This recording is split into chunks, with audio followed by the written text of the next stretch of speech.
एक सतत सुधार यात्रा के रूप में देखता है।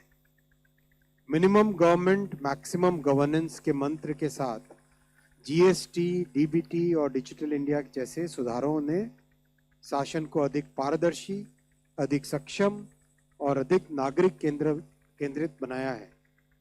टैक्स मामलों में फेसलेस जांच की प्रक्रिया से ईमानदारी को बढ़ावा मिला है और आम नागरिकों का भरोसा मजबूत हुआ है। इन्हीं प्रयासों के परिणाम स्वरूप भारत आज विश्व की अग्रणी अर्थव्यवस्थाओं में अपना सशक्त स्थान बना चुका है।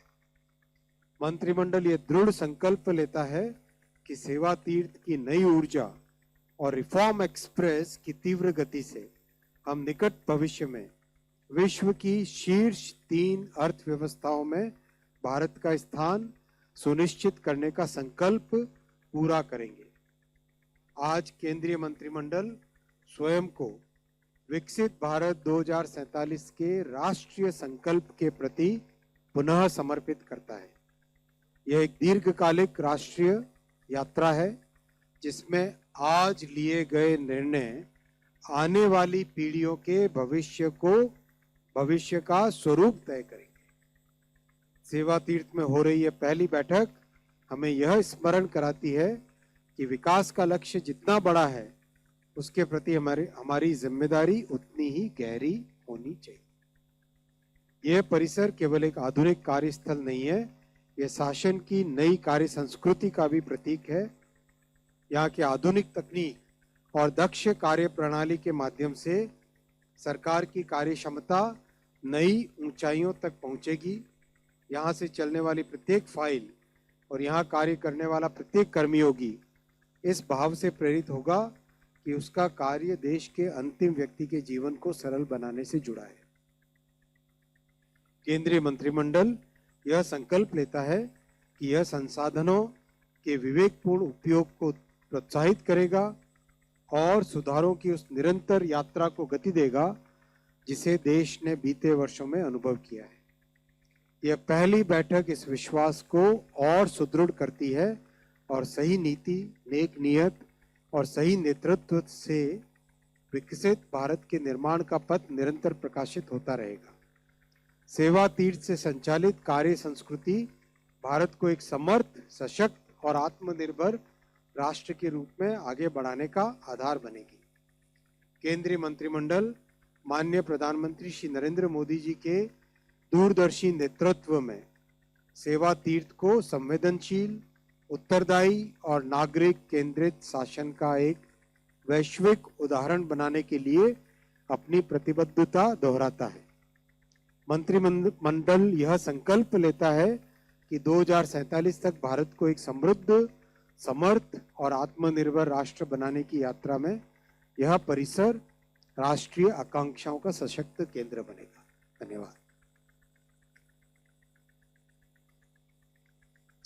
बहुत ही महत्वपूर्ण माइलस्टोन है भारत के इतिहास में और जिस स्पिरिट के साथ, जिस भावना के साथ माननीय प्रधानमंत्री श्री नरेंद्र मोदी जी की सरकार ने इन एनडीए 1, एनडीए 2 और एनडीए 3.0 में जिस तरह के काम किए हैं वो वाकई जन जन के जीवन को बदलने वाले काम है और जनता में सरकार के प्रति जो विश्वास पैदा हुआ है वो अभूतपूर्व है, वो आश्चर्यजनक है और वो हमारे इतिहास में कभी नहीं था।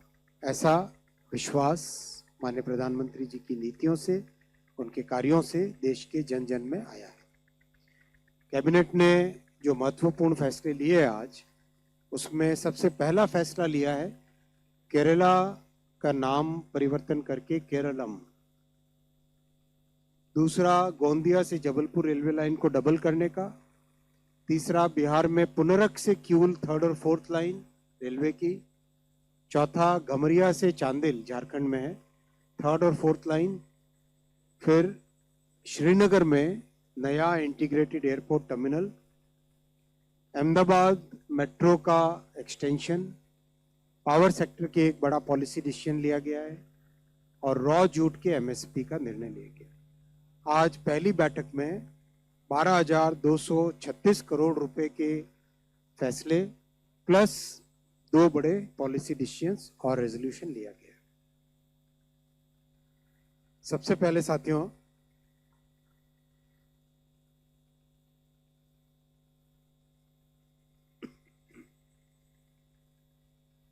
जब से भाषा के आधार पर राज्यों के डिलिमिटेशन हुए, राज्यों का निर्माण हुआ, तब से एक बड़ी डिमांड थी कि केरला का नाम केरलम होना चाहिए, जो कि मलयालम भाषा में केरलम कहा जाता है, इसलिए इसका नाम केरलम होना चाहिए।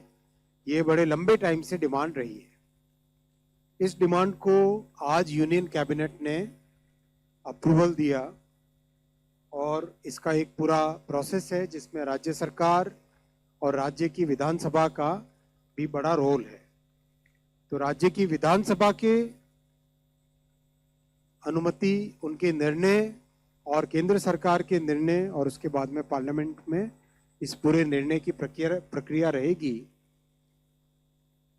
और आज इस फैसले के बाद में माननीय राष्ट्रपति जी Kerala alteration of name bill 2026 ये राज्य की विधानसभा के पास भेजेंगे, इसको आगे बढ़ाने के लिए। और उनके राज्य की विधानसभा के निर्णय के आने के बाद में भारत सरकार इसमें अगला स्टेप लेगी। पार्लियामेंट में जाएगा ये बिल, लेकिन राज्य की विधानसभा के अनुमति के बाद।